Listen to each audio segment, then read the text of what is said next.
Today on our 2016 Subaru Forester, we're going to be taking a look at and installing the CURT T-Connector vehicle wiring harness with 4-pole flat trailer connector part number C56040. Here's what your wiring is going to look like once it's installed on the vehicle, and as you can see right now, it's not visible at all. And that's because it's underneath the cover here. So when it's not in use, it can be stored away under here so that you don't lose any of the usable cargo space of your vehicle. But when you want to use it, simply remove it.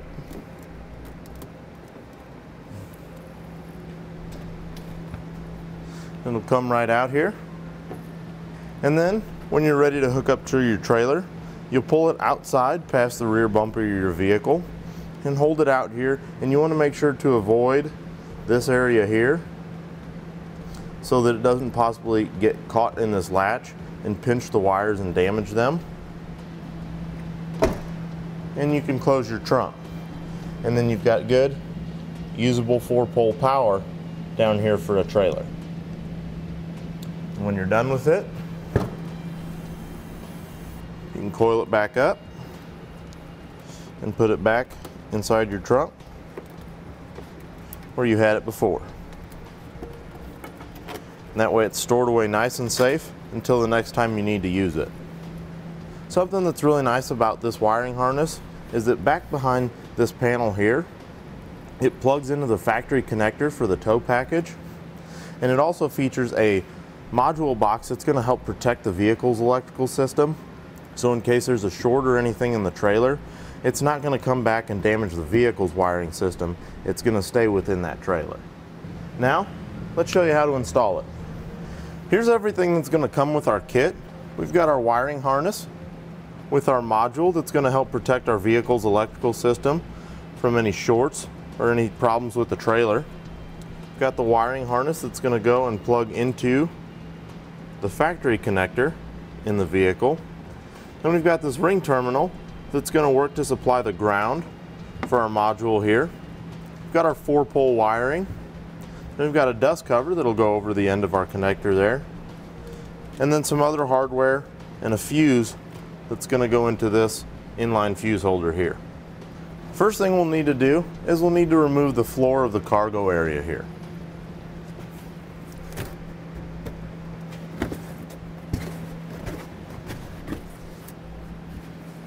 So then, once we've got all that removed, we'll need to remove this.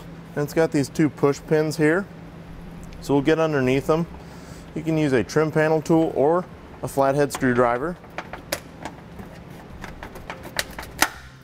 in order to pop them out of there.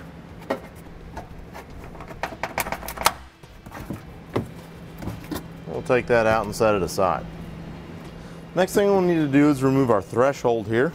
We can just begin working from all the way along, pulling upwards, as there's just push pin fasteners that hold it in place.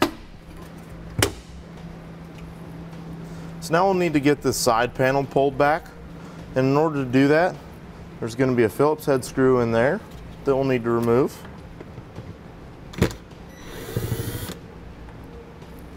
Once you've got that out, you'll just need to twist this in order to remove it. And then down here behind this cargo hook, there's going to be a 10mm bolt.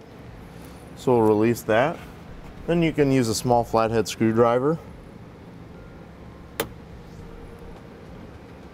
to pry that back, pop it out, and expose your bolt.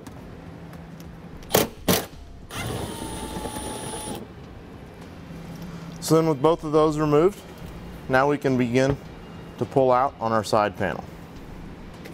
And this also has some push pin fasteners that hold it in. So then we'll just pry it back here. And now we can see our factory connector right there with that blue tape around it. So I'll just use a utility knife in order to cut that blue tape to free that connector up so I can gain access to it in order to plug our new wiring harness in. So now I'm going to make sure that my 4-pole wiring that's going to be used to connect to a trailer is routed so that I have access to it through the spare tire area there. Then I can take the connector and plug it in. When you plug it in, you want to make sure you hear that snap so that you know it's locked into place.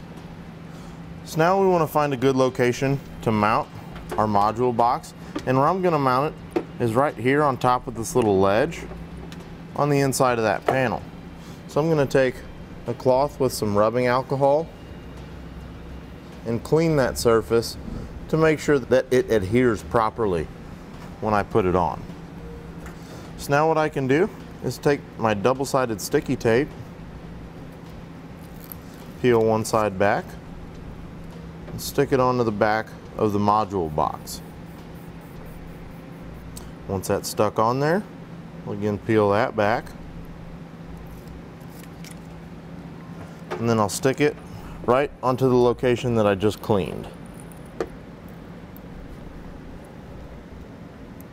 So now we need to find a suitable grounding point for our ring terminal here, and I'm going to do right here because it's not going to interfere with anything, and that's a point where these two layers of the body overlap, so that's going to make sure that I've got a really nice ground. So I'll use the self-tapping screw supplied with the kit,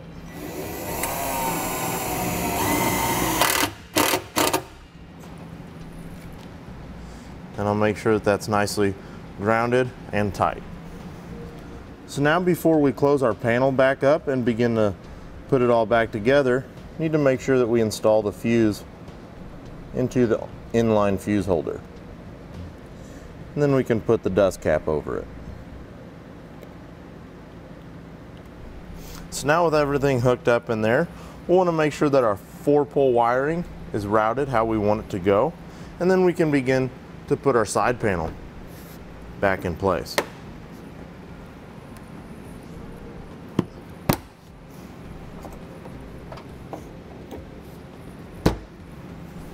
Then once it's popped back in there, I want to be sure that this weather stripping is pulled out over the edge of that panel to ensure that this weather stripping will function properly. So now we can reinstall our cargo hook down at the bottom.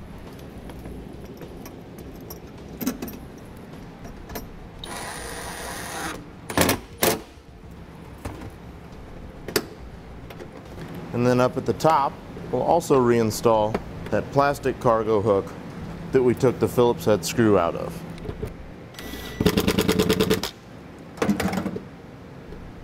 So now we can begin reinstalling everything to put the floor back into place.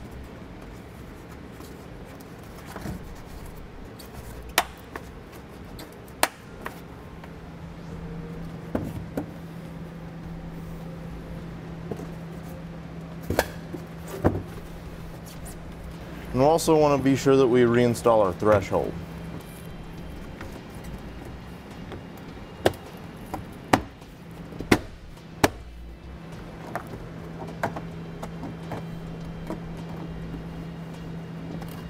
So then with our wiring tucked away down here, we can finish reinstalling our floor. Now that we've got it all installed, let's go ahead and test it to make sure everything's working. I'm going to use part number I26 in order to do that. So first I'll check my tail lights,